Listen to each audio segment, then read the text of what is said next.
Alright guys, सो इस video में हम लैंग्वेज ट्रांसलेटर्स के बारे में पढ़ेंगे और इनका ट्रांसलेटर्स क्या होता है, types of translator, difference between different translators. Alright, so let's discuss about it.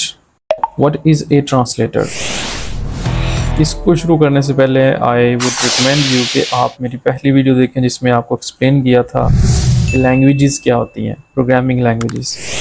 Because अगर आपको उसका नहीं पता तो फिर आपको ट्रांसलेटर को समझने में थोड़ी सी मुश्किल होगी।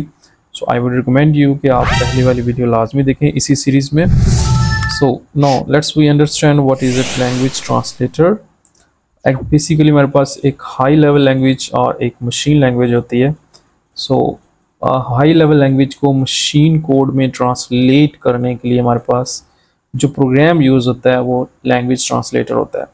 सो बेसिकली हमारे पास ये जो लैंग्वेज ट्रांसलेटर है, it's a program, but which type of program? It's a language translator.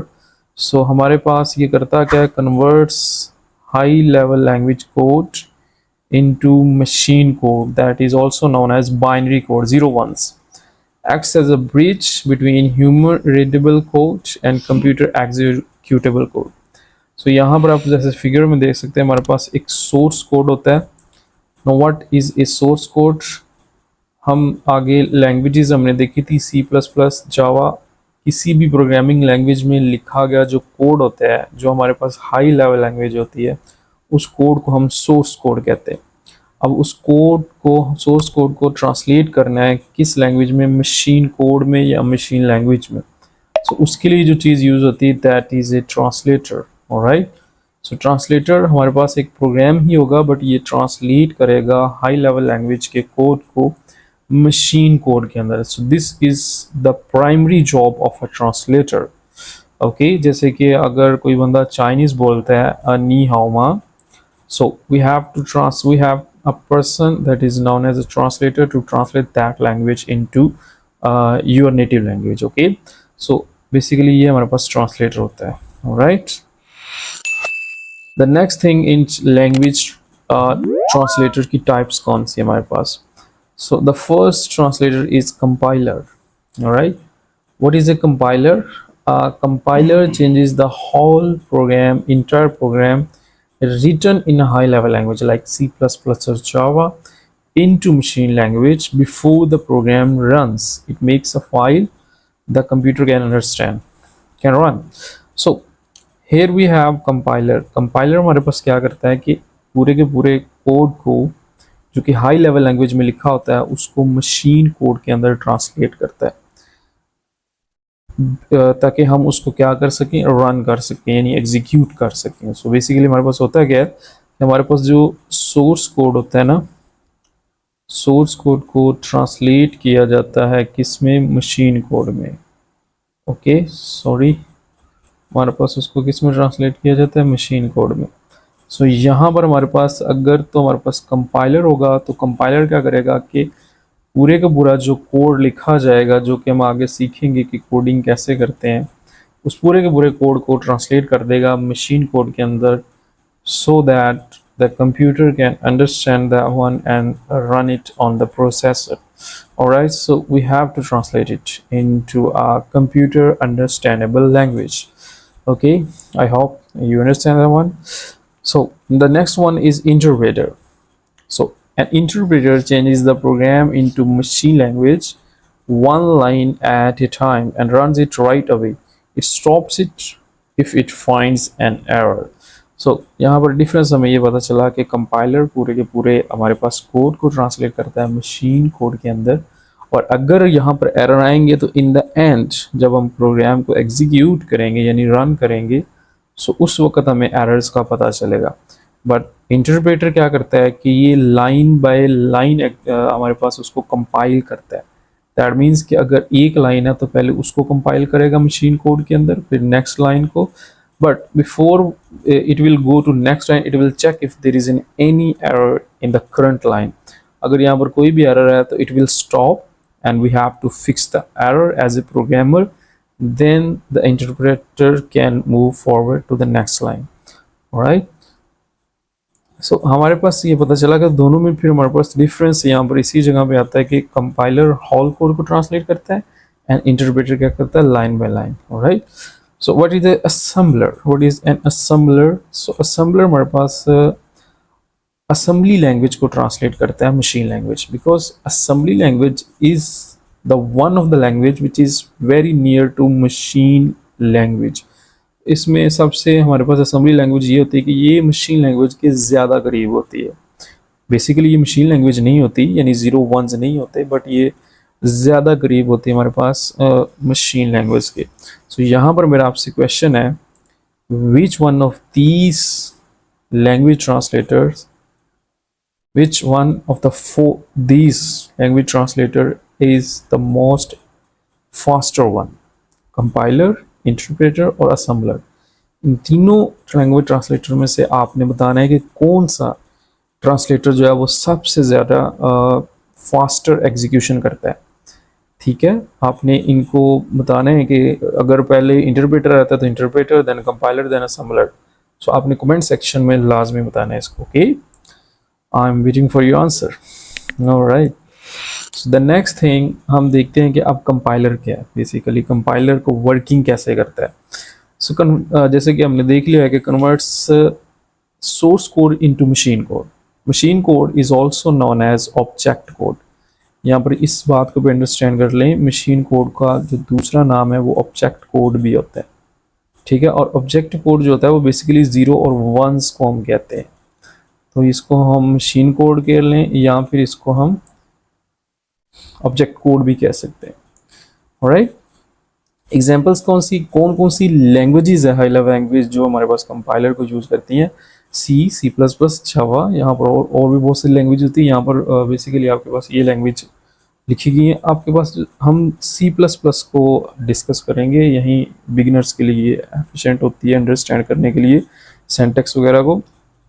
Advantages क्या है इसके कि हमारे पर कंपाइलर के एडवांटेज ये हुए, इट्स फास्टर एग्जीक्यूशन, बट आपने बताना है कि तीनों में से फास्टर कौन सा है। ये तो फास्टर है आफ्टर कंपाइलेशन। कब है ये फास्टर? After compilation. डिसएडवांटेज ये, debugging is difficult since all errors appear at once. अब जैसे ही पूरा कोड रन किया एकदम से सारे एरर पता चल गए हैं, तो हमें उसको फिक्स आउट करना थोड़ा सा डिफिकल्ट हो जाएगा। ये कंपाइलर का एक आप कह सकते हैं डिसएडवांटेज है, राइट। तो यहाँ पर आप देख सकते हैं कि हमारे पास ये कोड होता है। अब जो कोड होता है वो हमारे पास कौन सा कोड, एक्चुअली हमारा कोड जो होता है वो हाई लेवल लैंग्वेज में लिखा गया कोड होता है, जिसको कि हमने क्या कहा है, सोर्स कोड का है। ठीक है, तो सोर्स कोड जो हमारे पास होता है उसको हमने किस में ट्रांसलेट करना है? ऑब्वियसली उसको हमने एग्जीक्यूशन की फॉर्म में लेके आना।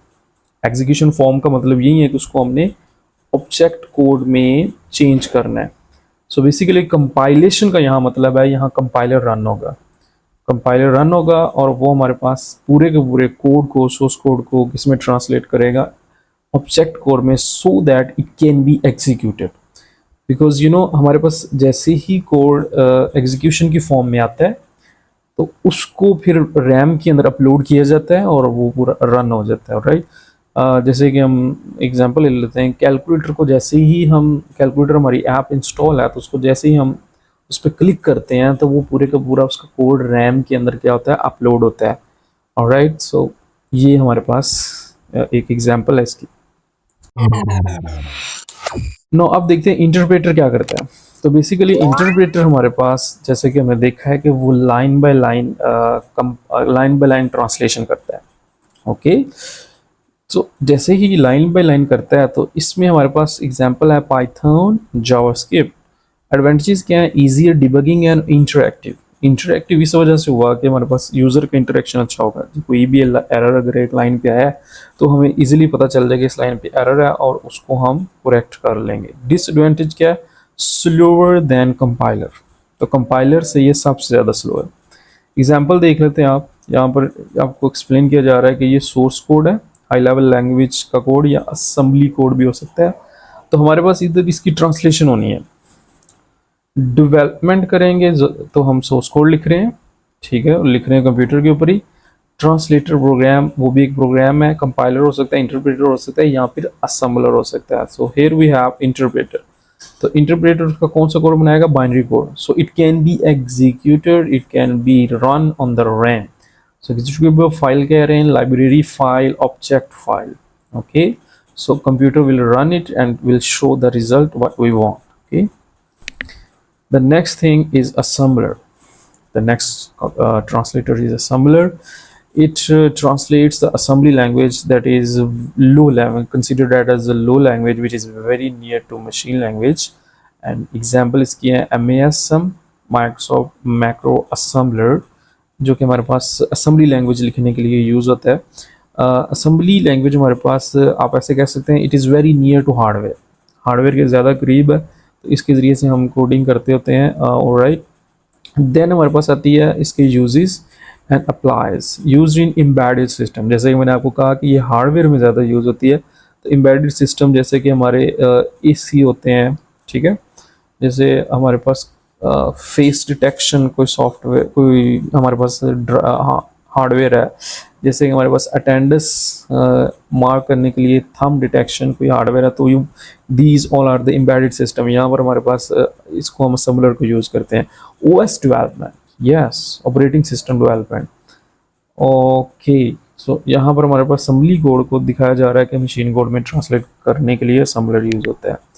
No, here is the difference. आपको मैंने क्वेश्चन किया था कि सबसे ज़्यादा फास्टेस्ट हमारे पास कौन सा ट्रांसलेटर है, तो that is the assembler. The reason behind this, assembler is very near to low level, very near to machine language. That is the so that the execution is very fast. इसकी speed सबसे ज़्यादा होती है. Compiler की speed सबसे ज़्यादा कब होती है? जब हमारे पास कंपाइल हो जाता है. इसकी स्लो इस वजह से ऑब्वियसली ये रन बाय रन एग्जीक्यूट होता है. इनपुट लैंग्वेज इसमें हमारे पास C++ हो सकती है, ठीक है, जैसे कि हमने देखा. हाई लेवल लैंग्वेज यहाँ पर पाइथन हो सकती है, और असेंबली लैंग्वेज में असेंबली लैंग्वेज ही इनपुट होती है.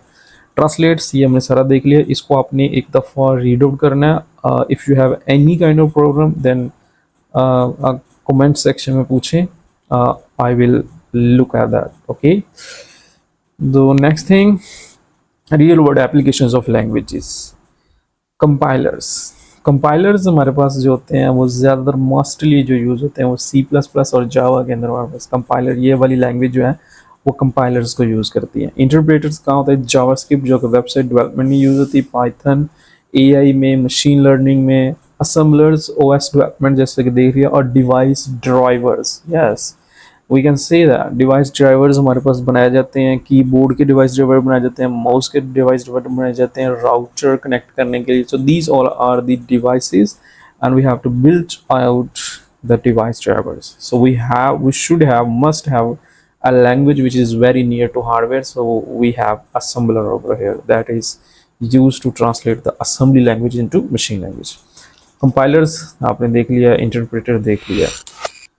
Alright, so this is for today. Language translator make programming possible. अगर language translator नहीं है तो programming possible नहीं है. Compilers are best for speed. Interpreters are best for debugging and scripting. Yes, ये भी याद रखना कि interpreters का भी अपना रोल है.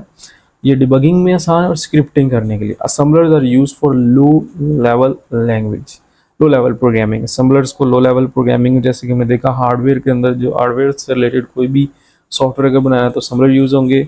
Alright, so I hope so you enjoyed this, you enjoyed the whole video a lot. So our next topic is going to setting up the environment. Okay, thank you so much.